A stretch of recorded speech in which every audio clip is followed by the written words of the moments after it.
Bitcoin as a digital currency. You can call it digital gold. You can call it digital cash. You can think of it as digital money. You can think of it as digital property. You can think of it as digital capital. You can think of it as digital energy. You can think of it as a digital asset. Name me one billionaire that ever made $1 billion investing in gold. There isn't any. I can't name a single billionaire that will attest to actually owning $1 billion of gold. I can't name a single family out of 10,000 wealthy families that would ever say, well, we made billions of dollars and we went and we bought $1 billion of gold. Gold's a waste of time. It's dead money. Bitcoin is the fix on gold. Gold itself is just a defective treasury asset because it's too slow and it's too inflationary. You can characterize Bitcoin as a digital currency. You can call it digital gold. You can call it digital cash. You can think of it as digital money. You can think of it as digital property. You can think of it as digital capital. You can think of it as digital energy. You can think of it as a digital asset. And people go back and they say, well, it must be a currency because the front page of the white paper said a peer-to-peer, electronic cash system. And so most of all the debates and the criticism in this entire industry are just about semantics and words and interpretation of words. And oftentimes people will just hear one of those words and based upon their life experience and what they learned in school or what they've learned in business, they will immediately come to a conclusion, which is either an economic opinion or a political opinion or an academic opinion.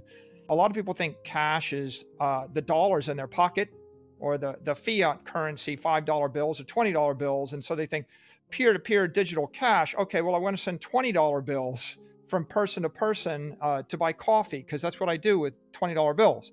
And so then it becomes a big debate. Well, obviously, it's not very good for buying coffee. A billion people can't buy coffee with it. It keeps changing in price, so it must not be a success. But of course, that hinges upon you redefining cash or defining cash as fiat currency in small denominations.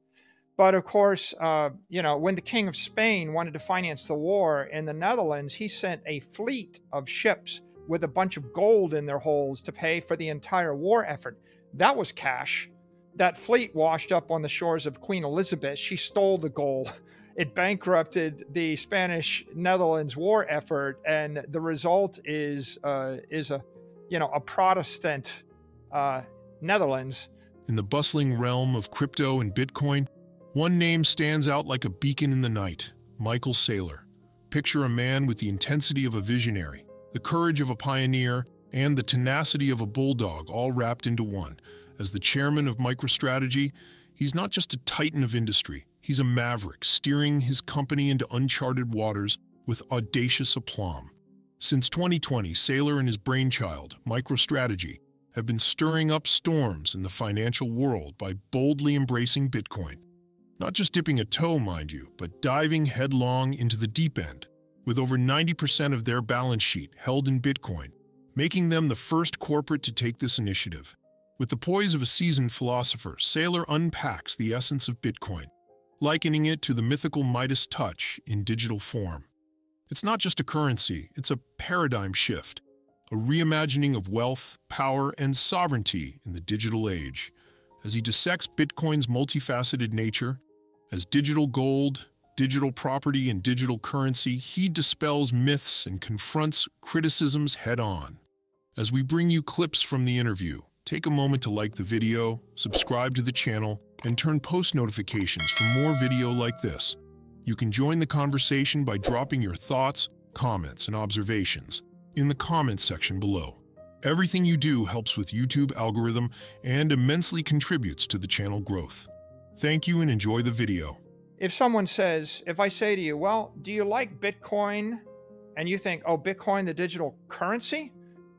Well, then you might very well answer like, a certain politician answered a few years ago, like, no, I like the dollar better. Okay, because you thought the Bitcoin was competing with the dollar and you thought someone was asking you whether we're going to replace the dollar with Bitcoin. The politicians will resist it because nobody wants to collapse the dollar. It's a source of American strength. It's probably worth trillions of dollars a year to the US. So obviously we know why we like that. if you're an American politician. On the other hand, if you're a classically trained economist, you say, oh, well, the dollar, it needs to be stable and we need to be able to inflate the currency supply and everything's priced in dollars. And so that's a reason for a classical economist to dislike it and criticize it. And if you're an accountant, you would say, well, it turns out that every major corporation in the world has accounting systems, SAP, Oracle. They've spent more money in those accounting systems than almost anything else. I mean, a lot of big companies have spent billions and billions of dollars on accounting systems. They're all wired in euros and dollars and yen and CNY. And if you, as CEO, came along and said, hey, we're just going to replace our US dollar-based accounting systems with another system, the board of directors would fire you. The entire finance department would quit. All your shareholders would walk away from the stock.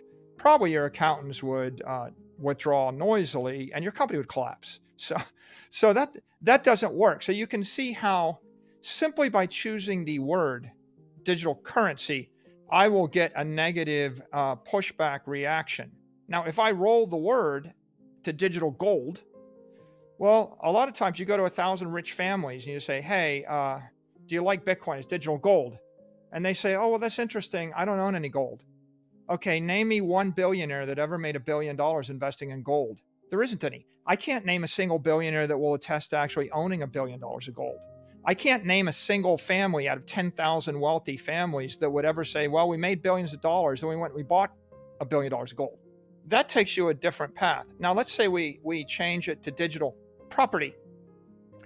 Okay, well, you want to buy $1 billion of Bitcoin. Oh, it's digital gold. No, I'm not going to. They're going to 6102 me. I heard the government seizes gold when it gets to be too much. Executive Order 6102 was a significant directive issued by President Franklin D. Roosevelt on April 5, 1933, during a time of economic crisis in the United States, specifically in response to the Great Depression. This order had profound implications for the ownership and possession of gold by individuals and businesses.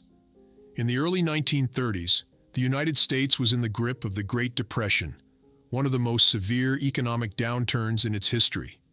Banks were failing, unemployment was rampant, and the stability of the nation's currency was in question. To address these challenges, President Roosevelt and his administration implemented a series of measures aimed at stabilizing the economy and restoring confidence in the financial system. One such measure was Executive Order 6102, which effectively prohibited the private ownership of gold coins, gold bullion, and gold certificates by individuals, partnerships, associations, and corporations. Under the terms of the order, citizens were required to turn in their gold holdings to the Federal Reserve in exchange for paper currency at the prevailing rate of $20.67 per ounce. However, Executive Order 6102 was not without controversy. Critics argued that it represented an infringement on individual property rights and undermined the principles of free enterprise. Some also questioned the constitutionality of the order, although its legality was ultimately upheld by the Supreme Court in the landmark case of United States versus Jewelry Exchange in 1935. Executive Order 6102 explains what Michael Saylor tries to convey by describing Bitcoin as digital property and asset that no government executive policies can take away. Let's get back to the video. You think it's gold and you're afraid that the government will seize it because it backs the currency, because that's your historic mindset. If I say to a wealthy person, you want to buy $1 billion of property?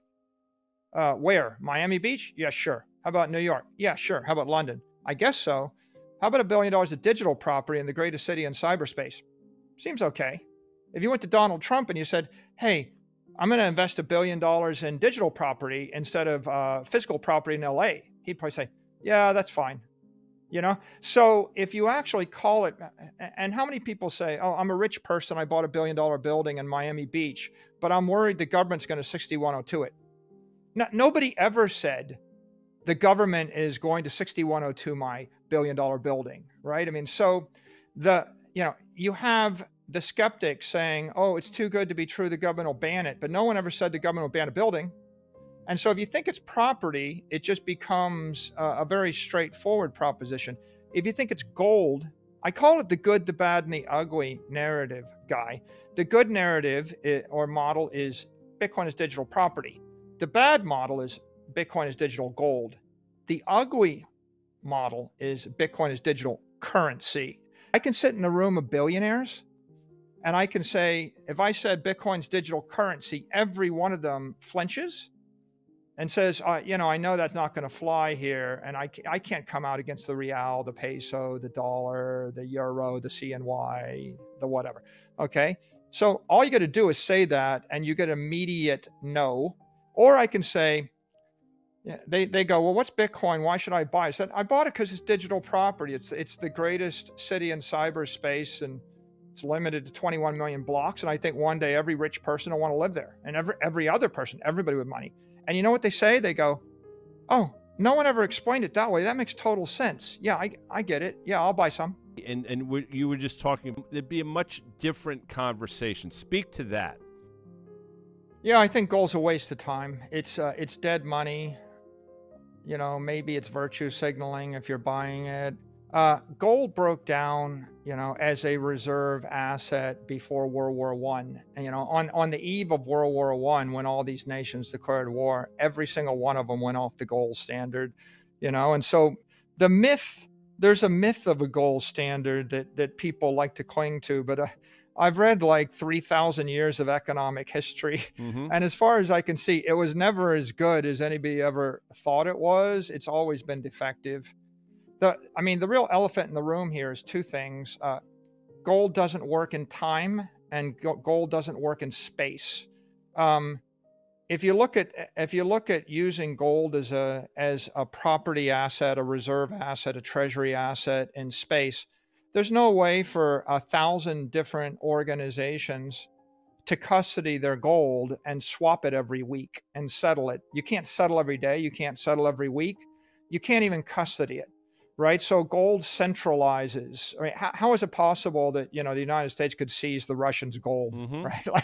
Because, the gold standard, collapsed, or the faux gold standard after Bretton Woods collapsed, I guess, when the French wanted their gold back. But, if you wanted it to be an effective treasury asset in space, you would need to allow peer-to-peer settlement. And that means, and when I talk about peers, I'm just going to talk about Apple, Google, JP Morgan, Citigroup, Bank of Japan, Bank of Switzerland. How about the 10,000 biggest economic entities in the world? They all need to be able to custody and swap it every month for it to be stable as a settlement network. And of course, gold isn't that. You can't sell it every day. It doesn't move fast enough. And so that's why it fails versus Bitcoin. With Bitcoin, you could have 10,000 different custodians, and they could be settling $100 million between each one, or $1 billion between each one every day, and the network will hold that kind of load. Gold doesn't work in space, but it also doesn't work in time. Gold has under best of circumstances, a 2% inflation rate. That's steady state. And a 2% inflation rate of gold means a half-life of 30 years, which means that 87 or 88% of your economic wealth is dissipated over 100 years, right? And if you look at Spain in the 16th century, in the 100 years after they discovered America, and they looted the Aztecs and the Incas and everybody else of their gold, they also created 500% inflation, right? And so they actually hyperinflated their currency in gold coin, collapsed their own empire. And so, and the stories are the same about Julius Caesar. When he went off into Gaul and he conquered Gaul, he brought back so much gold, he created hyperinflation in Rome. And that was part of the reason for the civil wars that followed. And you know what they did to Julius Caesar when he came back? Yeah. So gold is inflationary. The difference between 2% and 0% is the difference between a half-life of 30 years and a half-life of a billion years, yeah. Right? And so there you go. Bitcoin is the fix on gold. Gold itself is just a defective treasury asset because it's too slow and it's too inflationary. So there you have it. Michael Saylor delivering a profoundly insightful discussion on Bitcoin and gold. He portrays Bitcoin as the digital equivalent of gold, a scarce and decentralized store of value. While gold is subject to inflationary pressures, Bitcoin, as digital property, stands apart. Saylor emphasizes that Bitcoin cannot be controlled by government policies. It remains beyond the reach of confiscation, unlike the fate of gold under Executive Order 6102 of 1933. What's your thought on Saylor's interview discussing the outlook for Bitcoin and gold? Please drop your comments and observations in the comment section, subscribe to the channel, and give this video a thumbs up. Thanks for watching.